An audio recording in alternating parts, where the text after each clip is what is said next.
Queridos, queria te convidar a abrir a sua Bíblia aí em Atos, capítulo 2. Hoje nós vamos do 42 ao 47. Atos, capítulo 2, do verso 42 ao 47. À medida que você for encontrando, se coloque de pé para que possamos fazer essa leitura. Diz assim: eles se dedicavam ao ensino dos apóstolos e à comunhão, ao partir do pão e às orações. Todos estavam cheios de temor, e muitas maravilhas e sinais eram feitos pelos apóstolos. Os que criam se mantinham unidos e tinham tudo em comum. Vendendo as suas propriedades e bens, distribuíam a cada um conforme a sua necessidade. Todos os dias continuavam a se reunir no pátio e no templo. Partiam o pão de casa em casa e juntos participavam das refeições, com alegria e sinceridade no coração. Verso 47, louvando a Deus e tendo a simpatia de todo o povo, e o Senhor lhes acrescentava diariamente os que iam sendo salvos. Vamos orar mais uma vez? Pai, muito obrigado pela tua palavra. Espírito Santo do Senhor, o Senhor quem inspirou Lucas a escrever esse texto, ilumina agora as nossas mentes para que possamos aprender com ele, aplicar essas verdades às nossas vidas e nos tornarmos uma igreja fiel, aonde o Senhor tem alegria em acrescentar as ovelhas que o Senhor salva. Em nome de Jesus, amém e graças a Deus. Pode sentar. No domingo passado, nós pudemos ver por alguns instantes como se deu o estabelecimento da igreja em Jerusalém. Nós vimos que o Espírito Santo agiu poderosamente na vida daqueles 120 irmãos, que como nós já tínhamos visto, aqueles 120 perseveravam sempre em oração. Mas nós vimos também como ele agiu não só na vida deles, mas através da vida deles e apesar das limitações que aqueles irmãos tinham. O Espírito Santo, então, foi derramado sobre a igreja e nós aprendemos que a maior evidência do poder do Espírito Santo é a igreja pregando o Evangelho de forma clara, de forma inteligível a toda tribo, povo e nação. Por fim, nós caminhamos mais um pouco e vimos 3.000 pessoas sendo convertidas por Jesus através do poder do Espírito Santo usando a pregação de Pedro. E Deus acrescentando essas pessoas à igreja que estava estabelecida ali através do batismo. Assim, então, se deu o início da era cristã.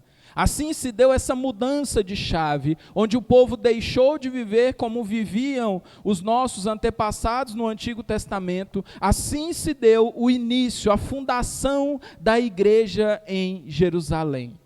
Hoje nós continuaremos pelo restante do capítulo 2 e veremos como vivia a igreja em Jerusalém. Nós veremos hoje como vivia aquela que é, ou que pelo menos deveria ser, o maior exemplo. Preste atenção nisso. Nós vamos ver como vivia a igreja que é, ou que pelo menos deveria ser, o maior exemplo para qualquer comunidade no mundo que deseja ser reconhecida como igreja de Deus, estabelecida por Jesus pelo poder e cheia do Espírito Santo. Nós vamos aprender com a igreja de Jerusalém como é o estilo de vida de uma igreja fiel, a quem Deus tem o prazer, a quem Deus tem a alegria, a quem Deus jubilantemente tem o prazer de acrescentar as suas ovelhas. Nós faremos isso, como no domingo passado, lendo e aprendendo a cada verso, e por isso eu peço que você mantenha a sua Bíblia aberta, onde está no texto de Atos 2, 42 a 47, dê atenção a isso e vamos juntos. O verso 2 ele diz o seguinte: eles se dedicavam ao ensino dos apóstolos, à comunhão e ao partir do pão. Lucas começa dizendo que eles se dedicavam. E a primeira pergunta que deve surgir na nossa mente, ou a primeira pergunta que nós podemos fazer ao texto é: quem eram esses que se dedicavam? A quem Lucas está descrevendo? De quem Lucas está falando quando ele diz eles se dedicavam? Em outras versões vai dizer todos permaneciam, todos se dedicavam. O verso 41 é a resposta imediata para essa pergunta. Volta aí um pouquinho no verso 41, Lucas vai dizer assim: os que aceitaram a mensagem foram batizados, e naquele dia houve um acréscimo de cerca de 3.000 pessoas. Lucas diz que após o sermão pregado por Pedro, foram acrescentadas cerca de 3.000 pessoas àquele grupo que, como nós já aprendemos, contava com 120 irmãos. Logo, como nós não temos nenhum tipo de divisão, nós não temos nenhum destaque nesse texto, uma parte que diz que uma parte se dedicava e outra não, a leitura natural que nós fazemos do texto é que aqueles que se dedicavam eram todos os 3.120 membros daquela igreja. Quando nós colocamos os olhos aqui no texto, então, e principalmente na sua versão que diz que todos se dedicavam, Lucas está fazendo referência aos 3.120. Não havia ninguém que não se dedicasse. Isso, querido, é um aspecto um tanto quanto negligenciado na igreja contemporânea. Um aspecto um tanto quanto esquecido na igreja de hoje em dia. Um pouco disso acontece por causa do nosso ranço da cultura católica, que ensinava que aqueles que deviam se dedicar, aqueles que deviam trabalhar, eram os pertencentes ao clero, era o clérigo, a liderança da igreja. Mas, ao mesmo tempo, somado a isso, existe também um certo comodismo da nossa parte, que nos leva a pensar que a responsabilidade do trabalho da igreja, a responsabilidade de se dedicar à igreja, está somente sobre os ombros daqueles que são líderes, daqueles que nós elegemos, ou, em alguns casos, daqueles a quem nós remuneramos para trabalhar. A reforma protestante, no entanto, vem e resgata esse princípio, um princípio chamado de sacerdócio real de todo crente. Esse princípio diz que, assim como na igreja primitiva, todos os membros de uma igreja, todos os crentes que fazem parte de um corpo, todos aqueles que congregam em algum lugar, todos aqueles que são contados como parte daquela igreja, devem se dedicar à obra ou ao trabalho que aquela igreja está envolvida. Portanto, se nós queremos ser uma igreja fiel, na qual Deus tem prazer de acrescentar as suas ovelhas, não deve haver em nosso meio o crente 3S. Quem já é membro da igreja já conhece o crente 3S. Crente 3S é aquele crente que está salvo, sentado e satisfeito. Ele creu em Jesus, foi batizado, se tornou membro da igreja, escolheu um banco, que geralmente é o banco onde ele sempre senta, e dali ele não arreda para nada. Ele está salvo, ele sabe que a salvação não se perde, ele está satisfeito em estar salvo e ele está sossegado, sentado, tranquilo. Mas numa igreja que quer ser fiel, numa igreja que quer viver o que a igreja de Atos vivia, não há espaço para esse tipo de crente, não pode haver esse tipo de crente. É preciso a dedicação de todos e de cada um de nós. E aqui eu queria chamar a sua atenção para isso. Talvez você não seja o crente 3S, mas talvez você seja amigo dele. É nosso dever exortar os nossos irmãos, é nosso dever animá-los.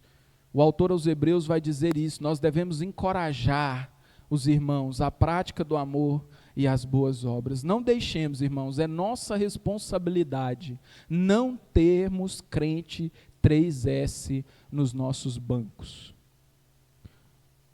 Mas em que eram investidos os esforços desses irmãos? Todos trabalharam, mas no que eles se dedicavam? O texto, esse primeiro verso, nos mostra pelo menos 4 pontos de foco que aquela igreja tinha. O primeiro, vai dizer o texto, eles se dedicavam ao ensino dos apóstolos.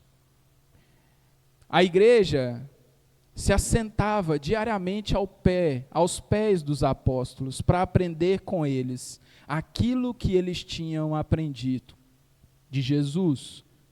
E é verdade que nós não temos, é impossível que nós tenhamos esse mesmo privilégio de nos assentarmos pessoalmente aos pés dos apóstolos, afinal todos eles já morreram.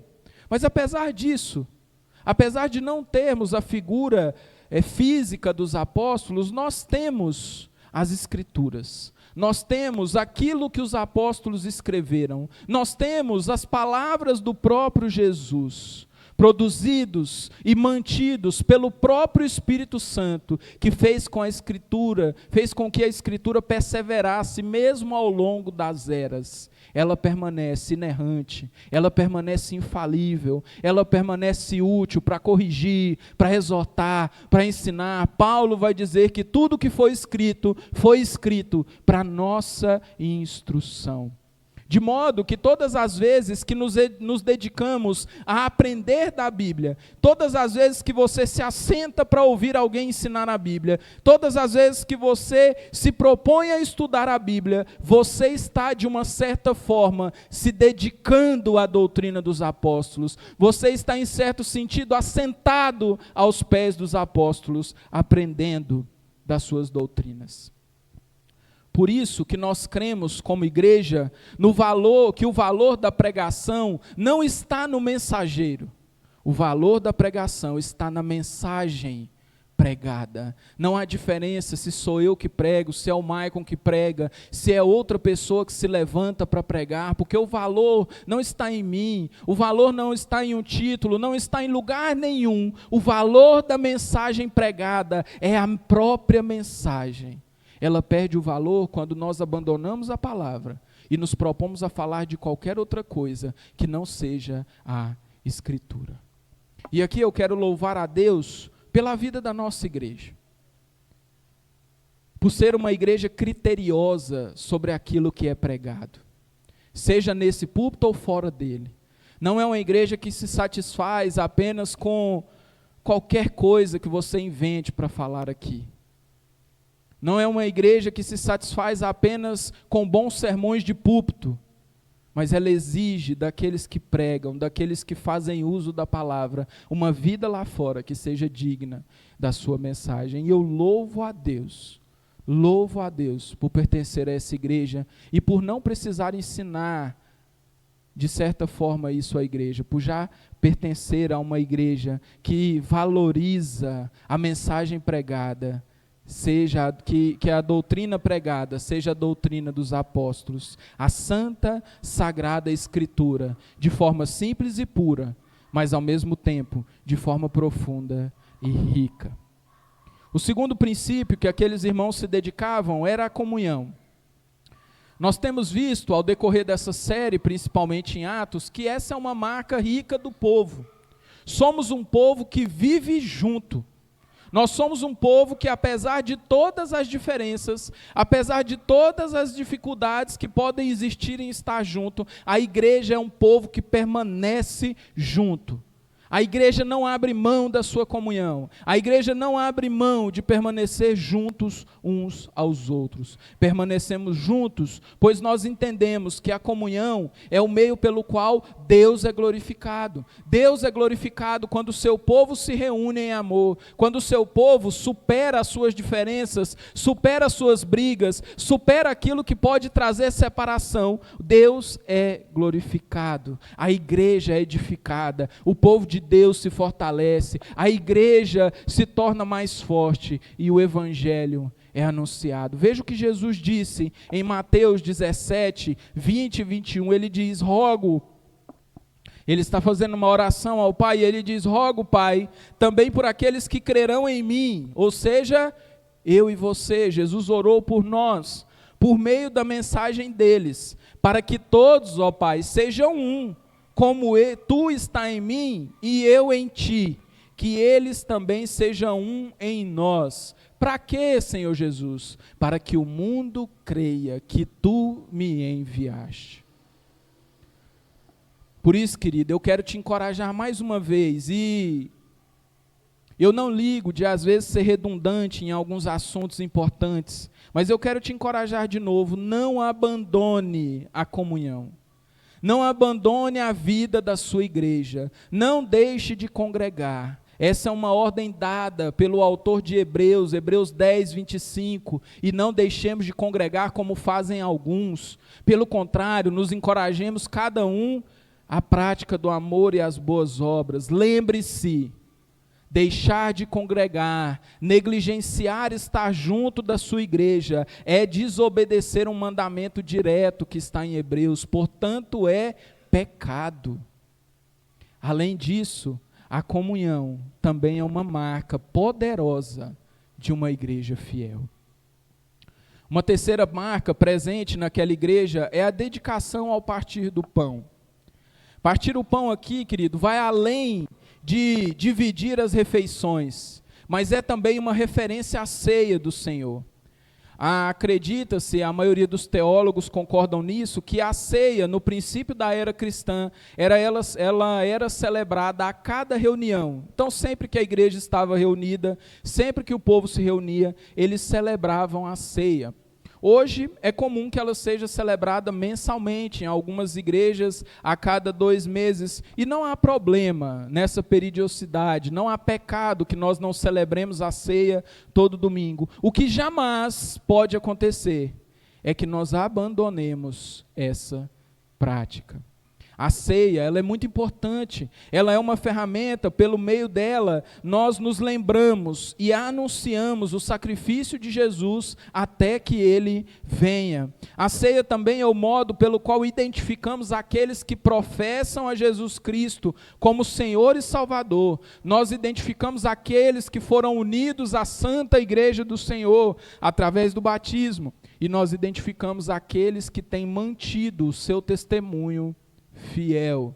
Aqueles que não mantêm o testemunho fiel passam pelo processo de disciplina de Mateus 18 e são excluídos da membresia e logo excluídos de celebrar a ceia. A ceia é o meio pelo qual nós identificamos o corpo santo do Senhor que vive junto. Deus, queridos, é um ser que deseja que o seu povo viva junto e se lembre dele. E por fim, o quarto aspecto para o qual aquela igreja se dedicava era a oração. Deus, se lembre disso, Deus é um ser pessoal que deseja ter um relacionamento íntimo com o seu povo. E um dos meios pelos quais ele faz isso é através da oração. Paulo dirá que devemos orar sem cessar. Mas temo que a correria dos nossos dias, somada à tendência que nós temos de negligenciar as coisas de Deus, elas estejam nos roubando esse princípio tão valioso, que é o princípio da oração. Por isso, um dos nossos esforços como igreja deve ser a oração, valorizando os períodos de oração que temos, por exemplo, no culto público. Você já notou quantas vezes nós oramos durante o nosso culto? Nós oramos muito. Você se dedica de forma fiel e especial a cada momento? Dedique atenção a isso. Preste atenção naquilo que está sendo orado. Pare o que você está fazendo nos momentos de oração e preste atenção, concorde com aquilo, interceda junto.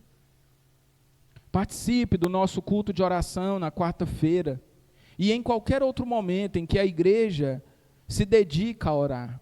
Nós precisamos fazer isso com toda a atenção e toda reverência. Verso 43. Todos estavam cheios de temor e muitas maravilhas e sinais eram feitas pelos apóstolos. Aqui nós temos novamente a vida da igreja acontecendo em unidade. Veja, o temor também era algo presente em todos, eles temiam a Deus e sinais e maravilhas eram constantemente feitos pelos apóstolos. Sinais e maravilhas nessa época eram validadores daquilo que estava sendo pregado. Lembra quando os discípulos de João vão até Jesus e perguntam assim: Jesus, o Senhor é aquele que nós deveríamos esperar? E Jesus diz: digam a João que os cegos veem, os coxos andam. Sinais e maravilhas, nessa época, eram validadores do ministério, eram validadores daquilo que estava sendo pregado. Os apóstolos faziam muitos sinais e maravilhas para que o povo visse que aquilo que estava acontecendo era de fato uma ação divina, era de fato Deus agindo. Eu não creio que esses dons tenham cessado, eu não creio que isso acabou, a ponto de não acontecerem mais hoje. Mas eu também não creio que eles continuem com a mesma intensidade que já aconteceram. Eu penso que hoje, o principal validador da palavra pregada, o principal validador, aquilo que dá crédito à palavra que nós pregamos, é a igreja. Você pode notar isso, à medida que a igreja vai se estabelecendo no Novo Testamento, a intensidade e a quantidade de milagres e maravilhas vai diminuindo. Nas cartas você já não vê tantos milagres acontecendo, por quê? Havia uma igreja estabelecida ali, a igreja é quem dava validade, a igreja era quem, quando você quer reconhecer um documento, você vai no cartório, o cartório diz, o Maicon é quem ele diz ser.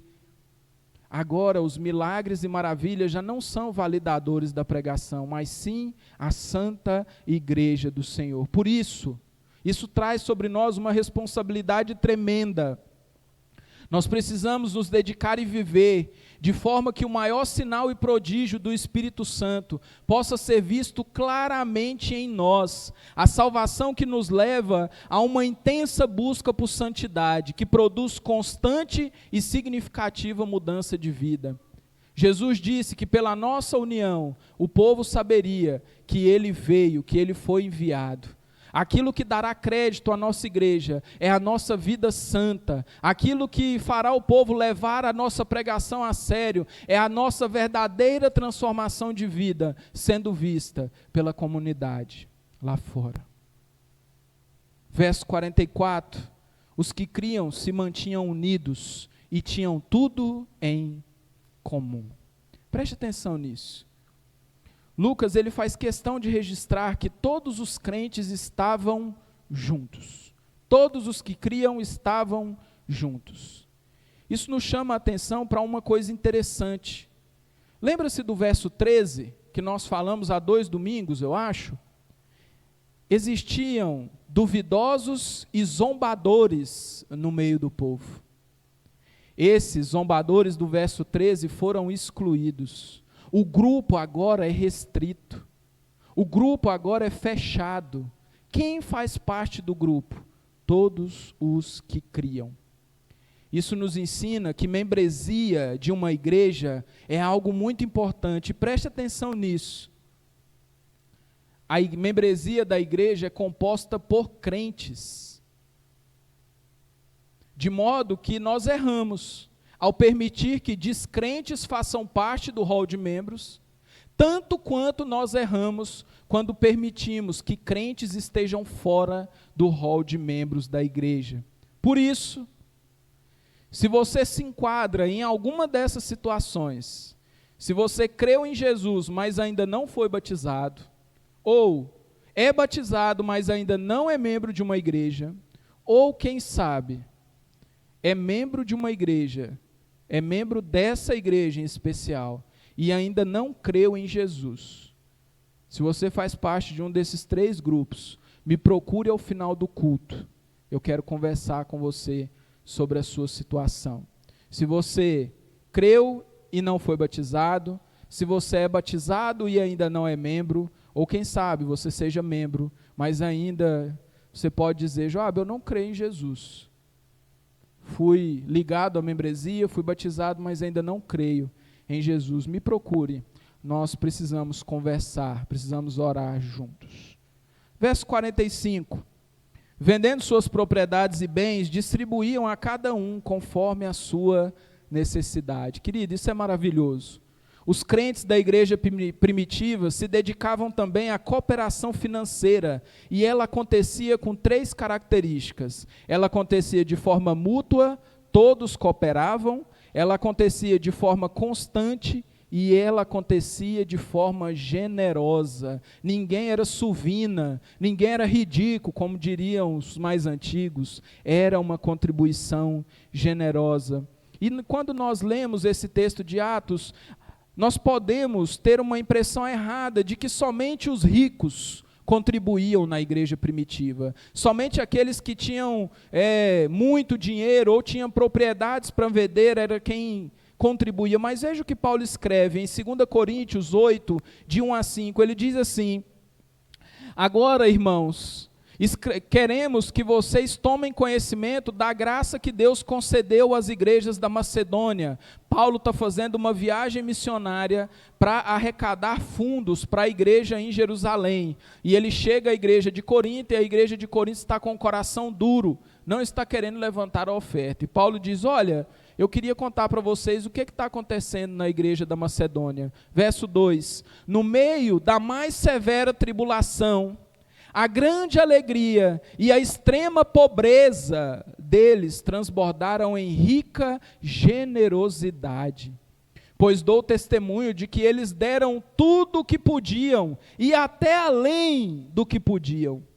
Por iniciativa própria, eles nos suplicaram intensamente o privilégio de participar da assistência dos santos. E não somente fizeram o que esperávamos, mas entregaram primeiramente a si mesmos ao Senhor e depois a nós, pela vontade de Deus. O que Paulo está dizendo aqui é que ele chegou diante de uma igreja pobre, que estava sofrendo severa tribulação, uma igreja sofrida, que não tinha nem para eles. E Paulo provavelmente disse: irmãos, não precisam ofertar não. E Paulo diz que eles suplicaram insistentemente o privilégio de participar da assistência dos santos. Eu imagino, queridos, eu gosto de fazer isso, imaginar algumas situações da Bíblia acontecendo, e eu imagino Paulo: não, irmãos, deixa, guarda o dinheirinho de vocês precisam comprar isso, comprar aquilo, e a assembleia se levantando dizendo: Paulo, não nos prive, Paulo, desse privilégio. Para nós é grande alegria poder participar do auxílio aos nossos irmãos, Paulo. Não deixe, Paulo, não insista para que nós fiquemos de fora disso. Ricos, pobres, todos envolvidos no sustento financeiro da obra.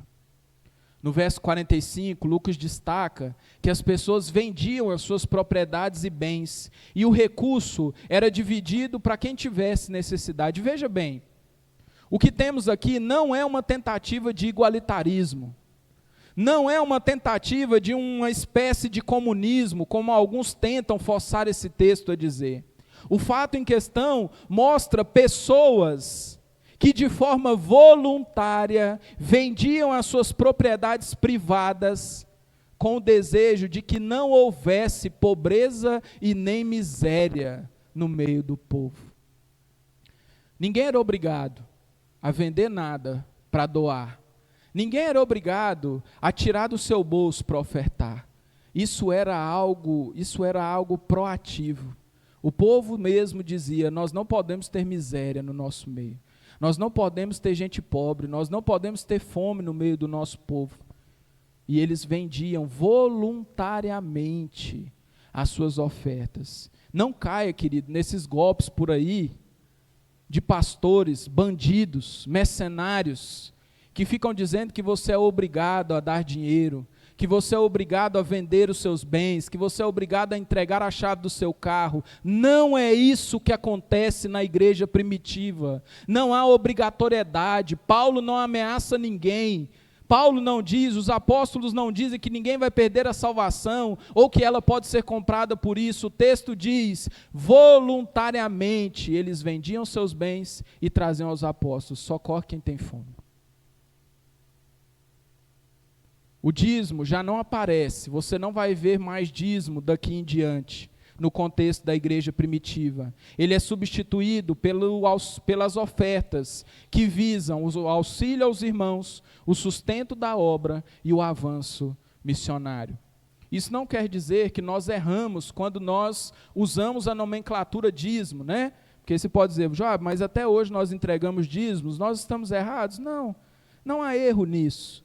Há um erro, negligenciar a contribuição e fazer com que ela seja feita de forma diferente do Novo Testamento. E como ela era feita aqui? De forma mútua, todos cooperavam, de forma constante, era feita sempre e de forma generosa, ela não era limitada. Paulo vai dizer, aquilo que cada um propôs em seu coração é aquilo que deve ser entregue. Por isso, querido, não deixe de participar da vida da igreja também com seus recursos financeiros. Isso é o que uma igreja fiel faz. Verso 46, todos os dias continuavam a se reunir no pátio do templo, partiam o pão de casa em casa e juntos participavam das refeições, com alegria e sinceridade de coração. Lucas volta a destacar a forte ligação que havia entre todos os crentes. Eles estavam juntos todos os dias. Já parou para pensar nisso? Todo dia você junto dos crentes? Todo dia você junto dos seus irmãos? Para alguns, eu sei que alguns disseram no seu coração, misericórdia. Mas era assim que a igreja vivia. Nós, às vezes, vemos alguns irmãos apenas uma vez por semana. Você pode olhar para os lados e dizer, nossa, eu só vejo o irmão fulano no culto de domingo. A gente só se encontra aqui. E se nós formos vítimas de algumas intempéries, de algumas descombinações, onde eu não venho um dia, você não vem no outro, a gente pode passar até meses sem se ver. A comunhão acontecia não só no templo, mas de casa em casa. Era comum para aqueles crentes terem os seus irmãos em casa. Nada se dava por obrigação, não era porque os apóstolos ficavam falando, Mike, você tem que receber os irmãos em casa. Débora, vamos, convida um irmão aí. Não, não era isso. E nem tampouco por politicagem, de ficar levando os irmãos em casa para montar grupinhos, para que a gente possa fazer acontecer aquilo que nós queremos. Não. Lucas faz questão de dizer que isso acontecia com alegria e sinceridade de coração. E eu creio que isso precisa nos inspirar. Nós precisamos orar e agir para que Deus nos leve de volta a esses princípios e crie em nós essa alegria sincera em estarmos juntos. E eu quero te lançar um desafio. Quem sabe começando hoje, começando essa semana, misericórdia.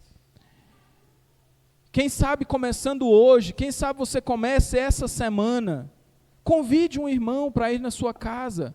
Convide alguém para partilhar um café, um almoço, um jantar, seja lá qual for a refeição. Chame alguém para partilhar a vida contigo. Chame alguém para estar junto. Chame alguém para fazer parte da sua vida. Verso 47.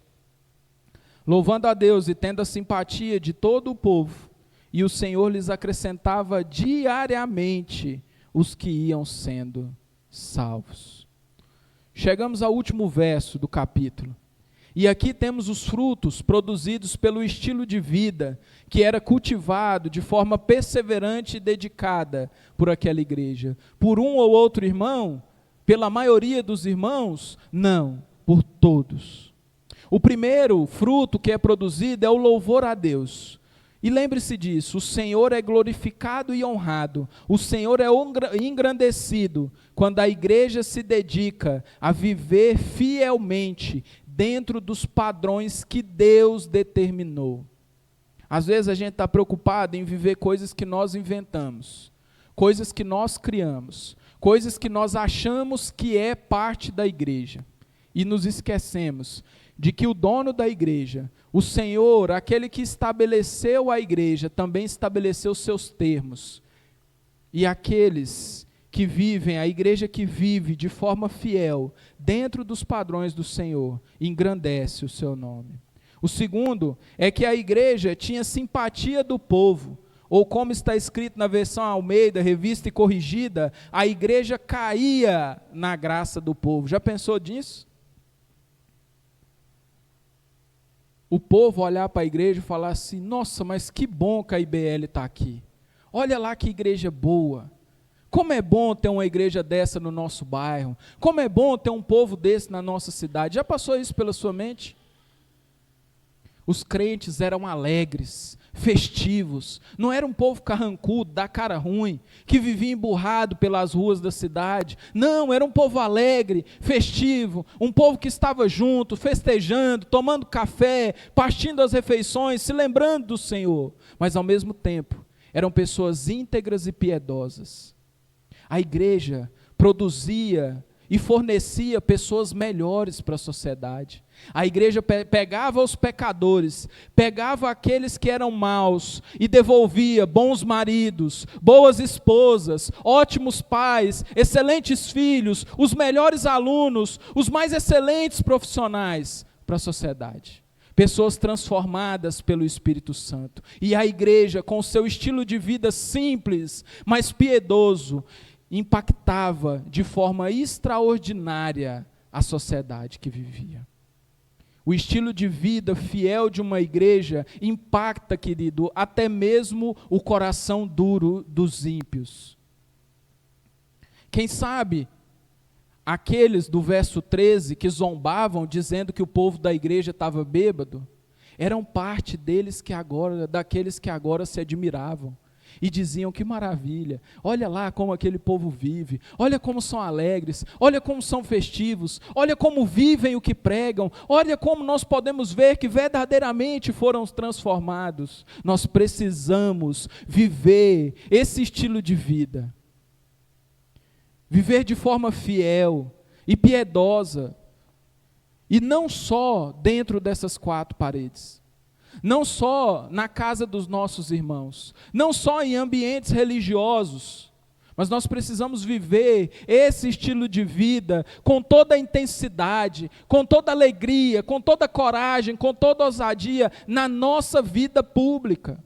Seja no trabalho, na escola, nas nossas relações pessoais, por onde nós passarmos, esse estilo de vida de crentes transformados, remidos, precisa impactar as pessoas. Precisamos ser igreja de forma integral, a qualquer lugar e a qualquer hora. Nós não podemos ser outro tipo de crente, o crente 007, já viu esse? Ninguém sabe que ele é crente, ele vive num disfarce. E quando as pessoas descobrem, dizem: rapaz, mas o fulano é crente.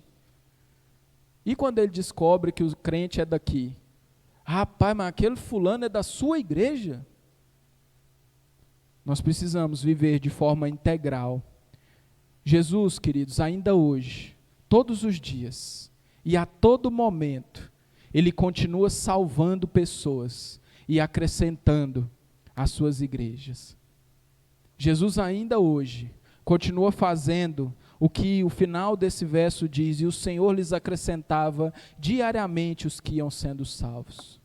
A todo dia, a toda hora, o Senhor está acrescentando crentes ao seu corpo. Nas igrejas, nas numerosas e várias igrejas espalhadas pelo mundo. E quem sabe, meu querido amigo, minha querida amiga, você que está aqui nessa noite, que ainda não creu em Jesus, quem sabe você não é um desses que hoje foi o dia em que o Senhor separou, para que você seja um desses a quem Ele acrescenta todos os dias ao seu corpo, todos os dias à sua igreja.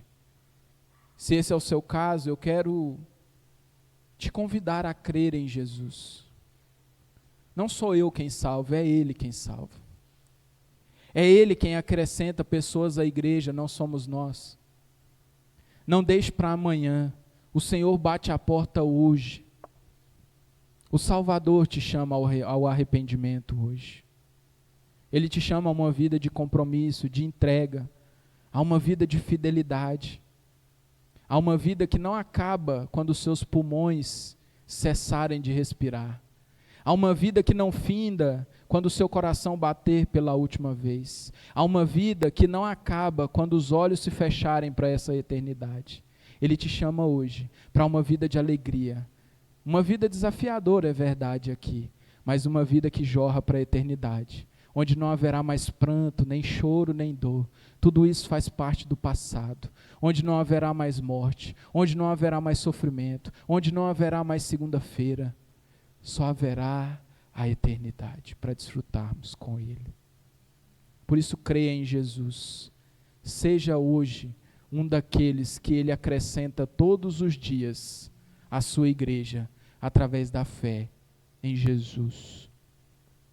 Se essa é a sua situação, se você ainda não creu em Jesus, faça isso hoje. E se essa foi a sua decisão, me procure ao final do culto. Eu quero louvar a Deus, orar com você e caminhar contigo. Concluindo, nós vivemos hoje, queridos, quando se fala em igreja, um cabo de guerra. De um lado, a numerolatria, e de outro lado, a numerofobia. A numerolatria consiste em dizer que a fidelidade ou a qualidade de uma igreja é determinada pelos seus números. Quantos batismos ela fez, quantos membros ela tem, quantas conversões aconteceram, quantos bancos estão cheios ou vazios. Mas enquanto isso, do outro lado da corda, está puxando o pessoal da numerofobia, que entende que toda igreja que cresce é porque deixou de ser fiel ao Evangelho. De um lado ficam apontando e dizendo, você precisa crescer. Se a sua igreja não crescer é porque você não está trabalhando direito, é porque você não está sendo fiel ao Evangelho. Enquanto isso, do outro lado diz, está vendo a igreja do fulano, está crescendo, deve ter pecado lá no meio. Não deve estar pregando o Evangelho, não deve estar vivendo de forma fiel. Nós precisamos entender, queridos, que há um equilíbrio entre qualidade e quantidade. Precisamos entender que a nossa fidelidade ao estilo de vida que nós vemos aqui, ao estilo de vida estabelecido por Jesus por meio da sua Escritura, gerará sim uma igreja qualitativa, uma igreja boa.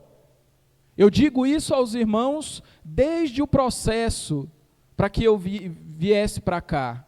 As pessoas participam daquilo que é bom. As pessoas consomem aquilo que é bom. E quando a nossa igreja for boa, as pessoas terão prazer de vir para cá. E vai acontecer o quê? Qualidade gera quantidade. A qualidade, mais cedo ou mais tarde, resultará em quantidade. Por isso, se nós queremos ver a IBL crescer, ver a nossa igreja se tornar uma igreja grande e forte, façamos como a igreja primitiva. E cada um de nós nos dediquemos fielmente, de fato, de verdade, a viver um estilo de vida estabelecido por Deus. Aonde? Na sua santa palavra. Pois, irmãos, eu creio muito nisso que eu vou dizer para vocês agora. E talvez nos últimos meses tenha sido a frase que eu mais tenha repetido. Deus tem prazer em acrescentar as suas ovelhas a igrejas fiéis. Deus tem prazer em confiar a vida daqueles que Ele salva, às igrejas que são fiéis. E o meu desejo é que a nossa igreja caminhe nisso, sendo fiel, olhando para a Escritura e fazendo aquilo que Deus manda de forma fiel e corajosa, se tornando uma igreja boa, uma igreja forte, aonde o Senhor todos os dias acrescenta aqueles que são salvos. Amém.